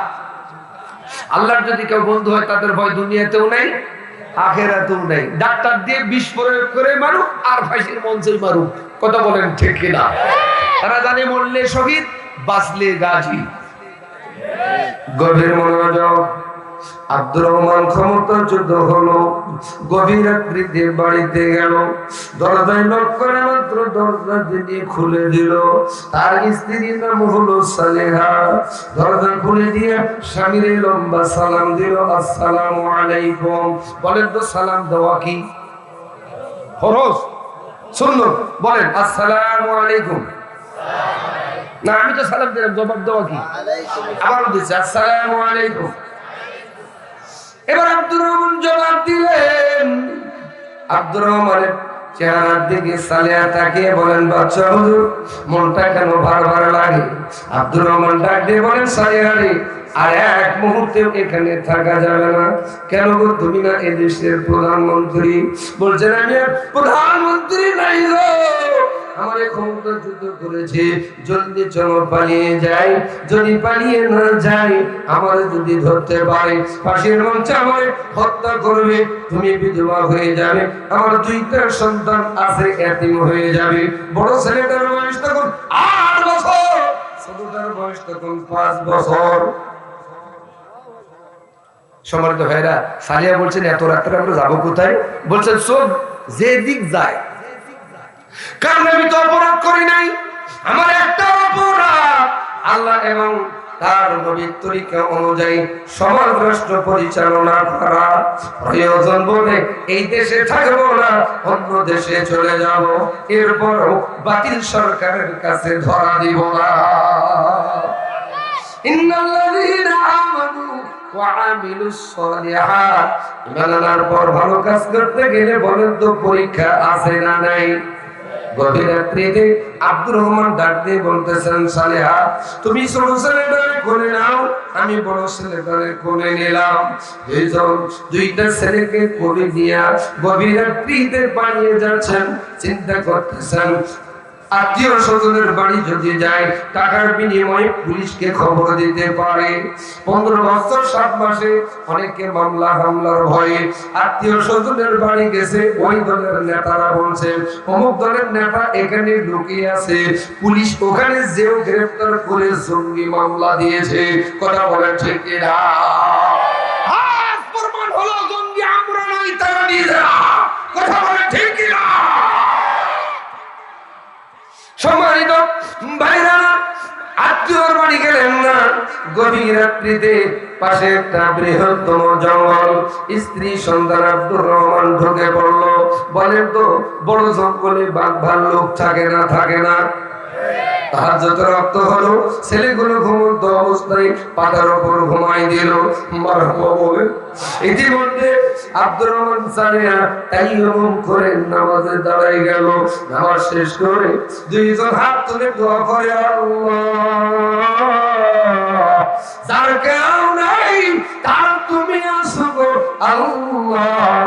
এই জঙ্গলে বাঘ ভাল্লুক থাকতে পারে, আমাকে আমার স্ত্রী সন্তান সহ খেয়ে ফেলতে পারে। তুমি না বলেছো,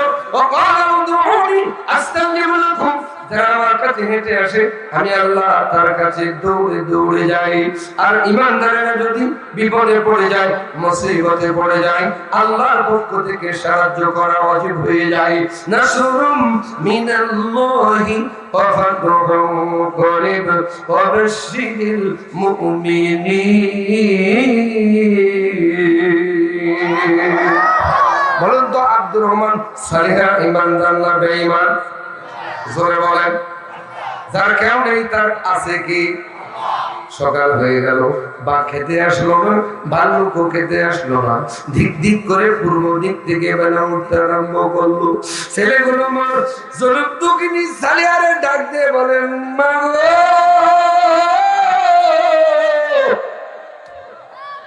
আমরা এই জঙ্গলে কেন? মা বলছেন, বাবা পালিয়ে এসি। বড় ছেলেটা বলেন, ও মা, আমার বাবা এই দেশের প্রধানমন্ত্রী। বলেন, তোমার বাবা ক্ষমতাচ্যুত করেছি, তোমার বাবারে যদি পুলিশ ধরতে পারে, ফাঁসির মধ্যে হত্যা করবে, আমি তোর মা বিধবা হয়ে যাব, তোর সন্তান দুটো এতিম হয়ে যাবে। ও মা, বুঝতে পেরেছি, খাবার আছে নাকি মা? মা খাবার আছে নাকি, ক্ষুধা লেগেছে। মায়ের কাছে সন্তান যখন খাবার চায়, দিতে না পারলে গলা কাটা মুরগির মতো মা ছটপট ছটপট করে, বাবা পানি এসছি রে, খাবার সঙ্গে আনতে পারে নাই। দেখি তোমার আব্বা হুজুরকে বলে, আব্দুর রহমানের স্ত্রী সালিহা ডাক দিয়ে বলেন, বাচ্চা হুজুর, আমরা বড় দুইজন মানুষ, দুই একদিন না খেয়ে থাকতে পারি, ছোট মানুষগুলো তো না খেয়ে থাকতে পারে না। বাচ্চা হুজুর, তাদের খাবারের ব্যবস্থা করা যায় নাকি? আব্দুর রহমান ডাকতে বলেন, সালিহা রে, আমার কাছে একটা টাকাও নাই, সদ্য ক্ষমতা শুধু প্রেসিডেন্ট, তার কাছে কোনো টাকা নাই। আমাদের পালিয়ে যাওয়া প্রধানমন্ত্রী পালিয়ে যাওয়ার আগেই বলেছেন, আমার পিয়নের 4,500 কোটি টাকা ভাই। কত কোটি? সদ্য ক্ষমতা শুধু প্রেসিডেন্ট, তার কাছে কোনো টাকা নাই। আব্দুর রহমানের স্ত্রী সালিহা ডাক দিয়ে বলেন, বাদশা হুজুর, আমি জানি আপনার কাছে কোনো টাকা নাই, কিন্তু রাজা বাদশাদের হাতে, আগে রাজা বাদশাদের হাতে হীরার আংটি আছে। বলেন, বাদশা হুজুর, আপনার হাতে একটা হীরার আংটি আছে, বাজারে বিক্রি করে নেন, চাল ডাল ক্রয় করে নিয়ে আসেন। সালিহারে বাজার করার জন্য যদি যাই থানার হাটে, বলেন তো পুলিশ বাজারে থাকে না থাকে না? পুলিশ যদি আমার দেখতে পায়, ফাঁসির মধ্যে হত্যা করলে তুমি বিধবা হয়ে যাবে, আমার সন্তান দুটো এতিম হয়ে যাবে। তুমি কি তা চাও?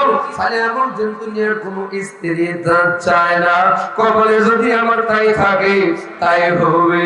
আল্লাহর হাওয়ায় পাঠিয়ে দিলেন। ইতিমধ্যে ছেলেগুলোর মাঝে অঘটন ঘটে গেল। মা জনম দুঃখে দিলে ডাকতে বলেন, মা গো,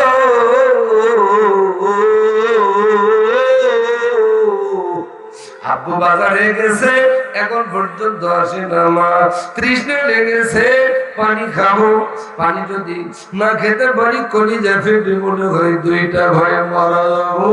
বলেন তো জঙ্গলে কি পানির ব্যবস্থা আছে? পানি নিয়ে আসতে গেলে আটলান্টিক মহাসাগরের কিনারে যেতে হবে, অথবা প্রশান্ত মহাসাগরের কিনারে যেতে হবে। সালিহা চিন্তা করে, ছেলেগুলো যদি সাগরের কিনার পর্যন্ত নিয়ে যায়, বাজার করে আব্দুর রহমান এসে যেখানে বউ বাচ্চা রেখেছেন, এখানে যদি দেখতে না পায়, নিশ্চিত মনে করবে বউ বাচ্চারে বাঘ ভাল্লুকে খেয়ে ফেলেছে। না, ছেলে দুটো নিয়ে যাওয়া যাবে না। আল্লাহর হাওয়ায় রেখে সালেহা জনম দুঃখিনী মা সন্তানদের জন্য পানি নেবার জন্য আটলান্টিক মহাসাগরের কিনারে চলে গেল। ঘটি নিল না, বাটি নিল না, জগ নিল না, গিলাস নিল না, শাড়ি রাসূল বিনয়া সন্তান দুটোর জন্য পানির ব্যবস্থা করতেছেন। জাহাজ নৌকায় দুইজন, একজন ড্রাইভার আর একজন সওদাগর দূরবীনটা দেখতে পায়, এত সুন্দরী নারী আর জীবনে তার লাইফে কোনোদিন দেখতে পান নাই। ড্রাইভার বলতেছেন, ড্রাইভার জলদি কিনারে ভেড়াও, ওই মহিলাটা আমার দরকার। বলেন তো ওই লোকের চরিত্র ভালো না খারাপ? জোরে বলেন। তাই আমার কিনারে ফেরালেন, মহিলার পানির ব্যবস্থা করে সন্তানদের জন্য জঙ্গলে ঢুকে পড়লেন। সবে মাত্র সন্তানদের মুখে শাড়ির আসল চিবাইয়ার পানি মুখে দিবে, এই লোক একেবারে গিয়ে জঙ্গলে সালেহারে জোড়াই ধরলে, সালেহারে জোড়াই ধরায়, সালেহা ডাক দিয়ে বলেন,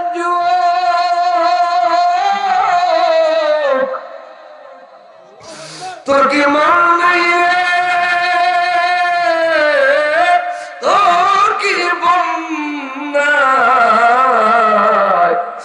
মা বলে, দোহাই দিয়ে লাভ হবে না, আমি যা চাই তা তুমি দিবা কিনা? সালিহা বলছেন, কুরসিন কানেও তা সম্ভব না।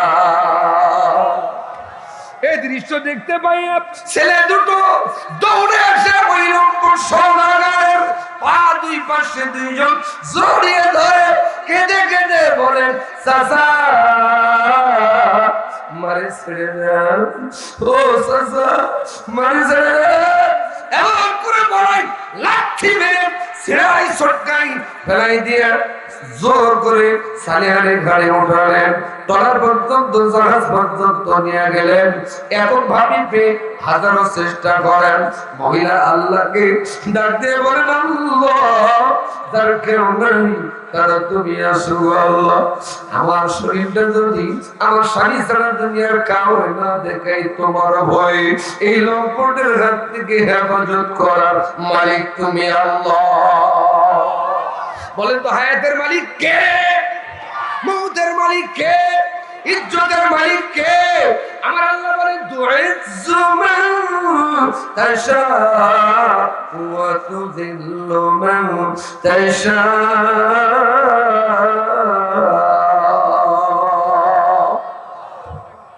কষ্ট হচ্ছে কি আপনাদের? 11:30 আর আধা ঘন্টা রাজি আছে? আধা ঘন্টা থাকবেন তো ইনশাআল্লাহ।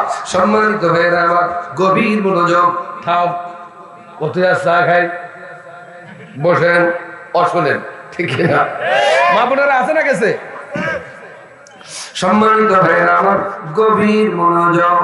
হঠাৎ করে মহিলা যুবকরে ডাক দিয়ে বলছেন, যুবক জোর করে 41 পর্যন্ত ক্ষমতায় থাকার নিয়ত করা যায়, আল্লাহ যদি না চায় 24-এ ব্যাটে বলে যদি বাড়ি লাগে, দিল্লি গিয়ে মামু বাড়ি পড়বার লাগে।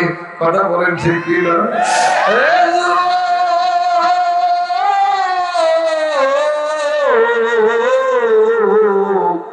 এটা জোর কর জিনিস না রে। আমি যদি শেষ তাই তোমার না দিই জীবনে হবে না। বলেন আমি একটা কথা বলবার চাই। যুবক বলেন একটা নয় 10টা বললেও শুনতে রাজি আছি ভাই। বলেন 10টা শোনার দরকার নাই, একটা শুনলেই হবে। বলো কি কথা? মহিলা বলতেছেন আগে অদা দাও, অদা নিল। বলছেন আমি তোমার ডলারে 12 বছর থাকবো, ডোন্ট টাচ মি, টাচ করতে পারবো না, সত্যি কি তুমি রাজি? বলছেন আমি রাজি, কিন্তু 12 বছর পর কি হবে সালেহা? সালেহা বলছেন তুমি যা চাও তাই হবে। 12 বছরের জন্য কথা অনুযায়ী ওই জাহাজে নৌকাতে টলারে সালেহা এখন হেফাজতে ইসলাম হয়ে আছে। কথা বলেন, কথা ঠিক কিনা? ইতিমধ্যে আব্দুর রহমান বাজার থেকে এসেছে, রান্না করে ক্ষুধার্ত সন্তান স্ত্রী তিনি নিজেও ক্ষুধার্ত, রান্না করে খাবেন। কিন্তু এসে দেখেন ছেলেগুলো হাউমাউ করে কান্নাকাটি করে। ছেলেগুলো ডাক দিয়ে বলেন, বাবা তোর মানে কি বাকি খেয়ে ফেলছে রে? আব্বা হুজুর বাকি খাই নাই, ওই যে সাগরে নদীতে জাহাজ দেখা যায়, নৌকা দেখা যায়, ট্রলার দেখা যায়, একজন লোক এসে মাকে জোর করে উঠাই নিয়ে গেছে। ও আব্বা পেটে আমাদের ক্ষুধা নাই, মারে এনে দেন। বলেন তো এখন রান্না করে সন্তানদেরকে খাওয়াবে না বউ বাঁচাবে? কথা কয় না, এই জন্য তো আপনাদের বউ ঠিকই জোরে ঘর। গাছ থাকলে ফল হবে না, হবে না। বড় ছেলেটা বলেন, আব্বা ছোট ভাইটারে আপনি নিয়ে যান। ছোট ভাই শুনতে পেয়ে বলেন, আব্বা আপনি যদি আমার নিয়ে যান সহযোগিতা করতে পারবো না। এই জন্য কবি বলেন, ভাই বড় ধন রক্তের বাঁধন, যদিও পৃথক হয় নারীরও কারণ।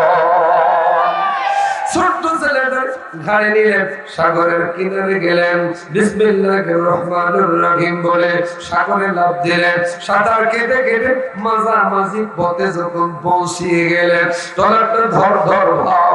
ছোট্ট ছেলেটা ঘাড়ের উপর থেকে দেখতে পাই পিছন দিকে তাকিয়ে দেখেন বড় ভাই জঙ্গলে, এই জঙ্গলে থাকা ভাইটারে বাঘে খাওয়ার জন্য থাবা মেরেছে।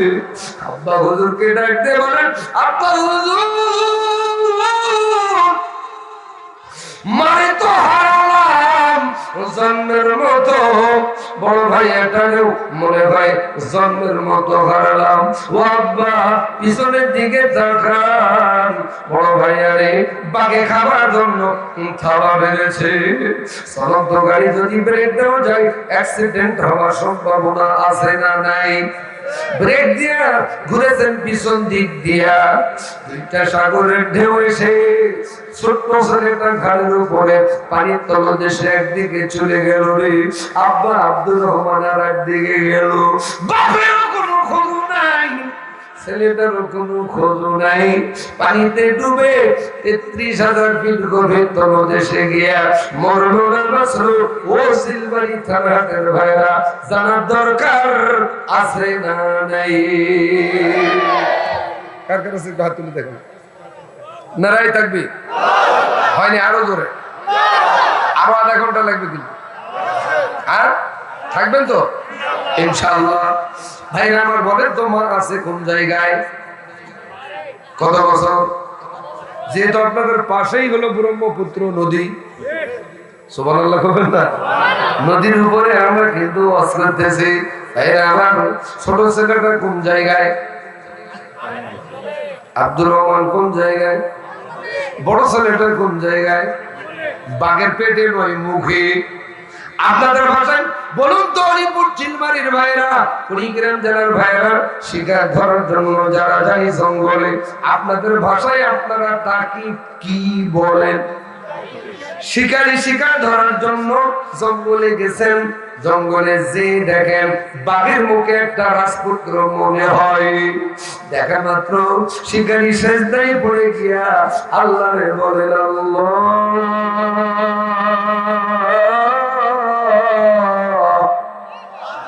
কোন মা কোন বাবার খই নাই, কোন আলো বাগবান লোকের খাদ্য হিসাবে এই জঙ্গলে বনবাস দিয়ে গেল। ও আল্লাহ, আমার তো ছেলেও নাই মেয়েও নাই, ছেলেটাকে যদি বাঘের মুখ থেকে বাঁচাইতে পারি নিজের সন্তান হিসাবে মানুষ করব। চিৎকার হয়ে এখন আল্লাহু আকবার। বলেন তো ছেলে দিবার মালিক কে? জোরে এখন। মেয়ে দিবার মালিক কে? ছেলেও দেয় না মেয়েও দেয় না, তার মালিক কে? আমার আল্লাহ কোরআনে বলেন, বিসমিল্লাহির রহমানির রহিম। ফাআলুন লিমা ইউরিদ।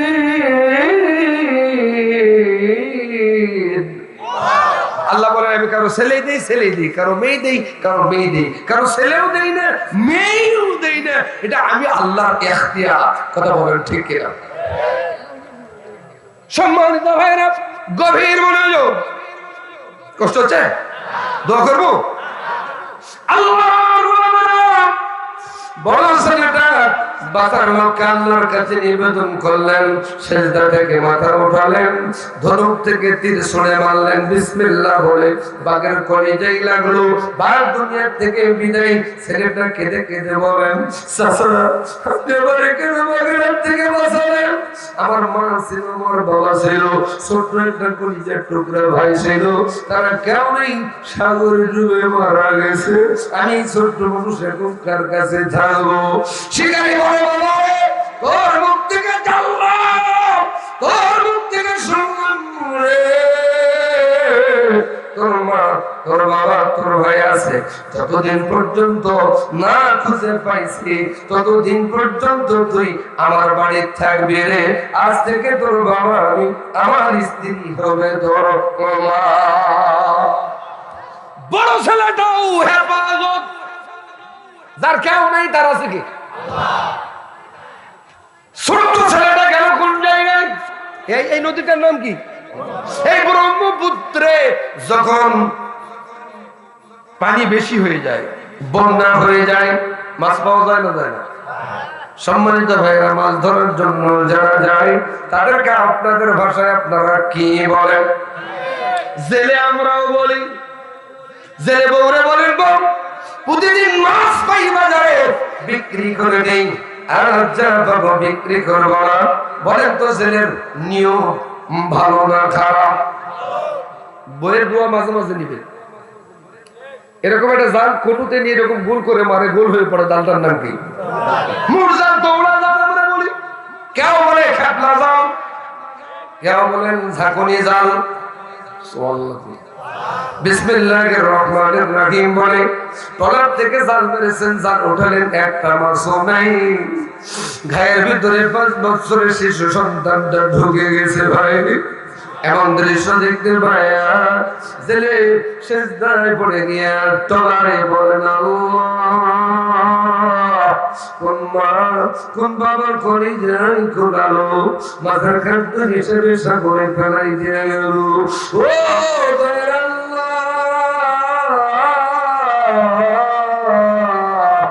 ছেলেটা যদি জীবিত থাকে নিজের সন্তান হিসেবে মানুষ করব, কারণ আমার তো ছেলেও নেই মেয়েও নাই। একটা মানুষ মরলো না বাঁচলো, বিজ্ঞান বলেন সায়েন্স বলেন নারী ধরে রাখো, নারী ধরে রাখে, ছেলেটা এখনো মরে নাই। এখন বলতে পারেন নতুন পানির তলদেশে গিয়ে তো মারা যাওয়ার কথা। আল্লাহ প্র্যাকটিক্যাল উদাহরণ ইউনূস নবী দিয়া রেখে দিল। 40 দিন থেকে মতান্তরে 48 দিন ইউনূস নবী মাছের পেটে ছিল। ইউনূসকে আমার আল্লাহ যদি বাঁচাইতে পারে, সাধারণ পাবলিক কেউ আমার আল্লাহ মারেও বাঁচাইতে পারে না। ওই আল্লাহ আছে না নাই? জোরে কোন। সম্মানিত ভাইরা, ডাক্তারের স্বর্ণপন্ন হলো, ট্রিটমেন্ট করায়, সুস্থতা লাভ করায়, ছেলেটা মা আব্বা ভাইয়া বলে ডাক্তার আরম্ভ করলো। এমন ভাবে সান্ত্বনা দিয়ে জেলে বলেন বাবারে, তোর মুখ থেকে জানলাম, তোর মুখ থেকে শুনলাম, তোর মা তোর বাবা তোর ভাই আছে, যতদিনে না পাইছি ততদিন পর্যন্ত তুই আমার বাড়ি থাকবি রে। আজ থেকে তোর বাবা আমি, আমার স্ত্রী হবে তোর মা, ছোটটাও হেফাজতে ইসলাম। মা আছে কোথায়? বড় ছেলেটা কোথায়? শিকারির বাড়ি। আর ছোটটা জেলের বাড়ি। মারহাবা বলবেন না? আব্দুর রহমান গেল কোন জায়গায়? মুরব্বি মুরব্বি, না দোয়া করাই ভালো। উঠতেছে 2-1 করবো না? এদিকে তাকান, গভীর মনোযোগ। আপনারা দোয়া করতে চাইলেও তো হবে না, কারণ যা ধরছি আগে শেষ করবো। এটা থাকবে নারাই থাকবে। সম্মানিত ভাইরা,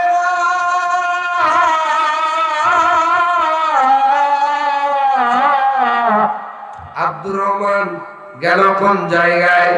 যদি কখনো আপনি নদীতে পড়ে যান, ভর্তি নদীতে, বেশি পানি নদীতে, অবশ্যই আপনি সাঁতার কাটবেন না, চিত হয়ে থাকবেন। ধে ধে কিনারা পর্যন্ত পৌঁছার দায়িত্ব হলো আল্লাহ। আব্দুর রহমান মিশরের সীমান্তবর্তী বর্ডারে যখন পড়ে গেলেন, ভাসতে ভাসতে ফিলিপাইনের সীমান্তবর্তী এলাকায় চলে গেলেন। আল্লাহ কি লীলা! 1 সপ্তাহ আগে ফিলিপাইনের সরকার মারা গেছে। যে দেশে সরকার থাকে না, ওই দেশে তত্ত্বাবধায়ক সরকার আসে। আমার দেশে সরকার মারা যায় নাই, পালিয়ে গেছে। আর কথা কয় না, আরো জোরে।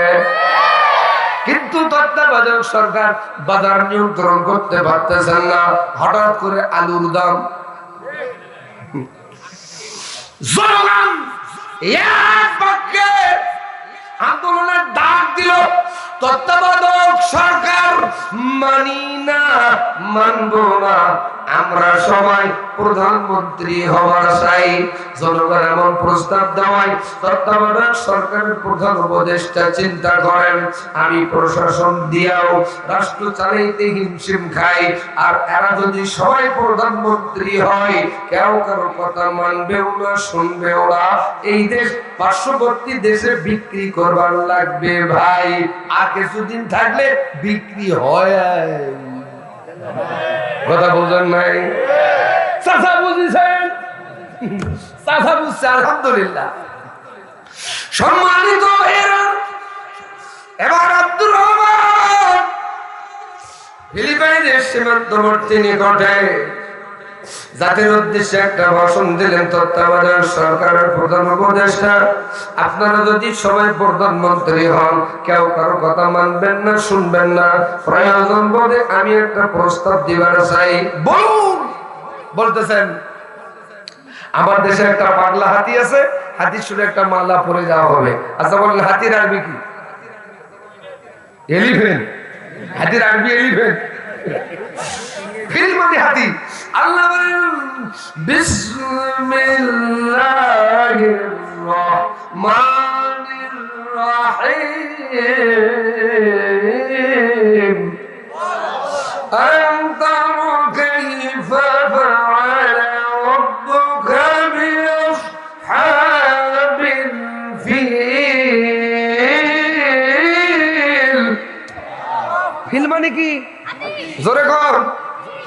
তত্ত্বাবধায়ক সরকারের প্রধান উপদেষ্টা বললেন আমাদের দেশে একটা হাতি আছে, হাতির সুরে একটা মালা পরে দেওয়া হবে, এই মালা যাকে পরাবে তিনি হবে প্রধানমন্ত্রী। জনগণ বললেন এটা নির্দলীয় নিরপেক্ষ প্রস্তাব, প্রস্তাবটা মানা যায়। আমরা এই প্রস্তাব পালিয়ে যাওয়া সরকারকে দিছিলাম, মানি নাই। কথা বলেন ঠিক কিনা? সম্মানিত ভাই, গভীর মনোযোগ, সকল জনগণকে একত্রিত করা হলো, পাগলা হাতির সুরে একটা মালা পরে দেওয়া হলো, সবার কাছে একবার একবার করে পাঠ দেওয়া শুরু করলো। যার কাছে যায় এরকম করে করা নয়। 15 বছর 7 মাসে যারা জানানটা জানাইছো, মালা যদি আমার পড়ায় 30 বছর 31 বছরের সুদে আসলে তুলমু, কিন্তু না, এমন কাউরে পড়ায় না। গন্তব্যস্থান থেকে পাগলা হাতি রাস্তা মাপা আরম্ভ করলো। কোন বাহিনীর প্রধান নেই, সেনাবাহিনীর জেনারেল ইউ আহমেদ থাকলো। সবার চোখে লাল হলো। পাগলা হাতির সামনে দাঁড়িয়ে গেল, মনে মনে ভাবলো মালা আমারে পড়াবে, কিন্তু না, তারও মালা পড়ালো না। যারে পাখি তারে গিয়া বললা, আমি কি তার হাতের খেলনা বললা, সে যে যখন তখন আমারই করে জ্বালাতন। এবার আসুক, খালি আসে না পা, আরে কথা কয় না রে, আরো জোরে বলেন। খেলা হবে, আসেন খেলবো। কোন মাঠে আপনারা খেলতে চান সেই মাঠে আমরা খেলবো। কথা বলেন ঠিক কিনা? কিন্তু এই মালা কাউরে পরায় না। সেনাবাহিনীর প্রধান দেখতেছেন, তারও যখন মালা পরালেন না, পাগলা হাতি গন্তব্য স্থান দিয়ে রাস্তা দিয়ে হাঁটা আরম্ভ করলো। সেনাবাহিনীর প্রধান পিছে পিছে যেতে আরম্ভ করলো। ওই যে সীমান্তবর্তী ফিলিপাইনের সাগরের কিনারে গিয়া পাগলা হাতি হাঁটুয়া পরিমাণ পানিতে নেমে পড়লো। সেনাবাহিনীর প্রধান চিন্তা করলো মাথা মনে হয় গরম হয়েছে, ঠান্ডা করার জন্য নামছে, কিন্তু না, আমার আল্লাহ বলেন ওয়ামাকারু ওয়ামাকারাল্লাহু ওয়াল্লাহু খায়রুল মাকিরিন। আল্লাহর মক্রমুলা কঠিন। এসে এসে মানুষটারে সুর দিয়ে পেশাই ধরলেন, জড়িয়ে ধরলেন, সরের উপরে নিয়ে এসে শুয়াই দিলেন, মাথাটা উঠাইয়া মাথা পরাই দিলেন।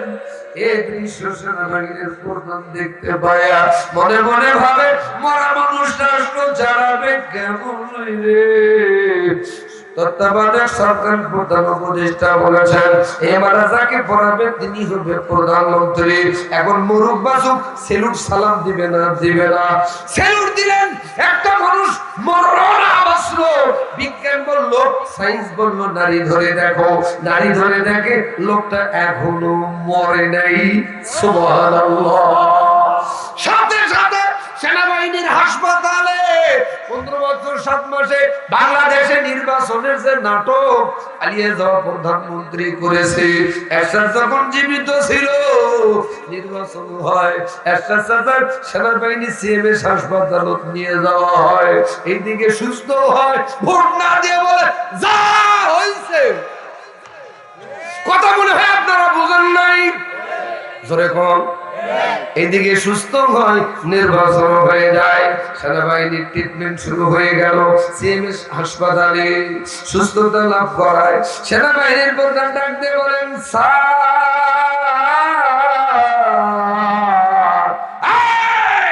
আপনি আমার স্যার বললেন কেন? বলছে স্যার আপনার গলাতে যে মালা এ মালা এই দেশের প্রধানমন্ত্রীত্বের মালা। কেন তোমার দেশের সরকার নেই? বলছে, স্যার, মারা। আমার দেশের সরকার মরে নেই, পালি। কথা বলেন, আওয়াজ দিয়ে ঠিক কিনা? ইমান আনার পর ভালো কাজ করতে গেলে পরীক্ষা হইল না। এদিকে তাদের কষ্ট হচ্ছে আপনাদের? দোয়া করবো আরো 1 ঘন্টা আছে, দেখি কারা কারা থাকবেন না। পাঠিয়ে 100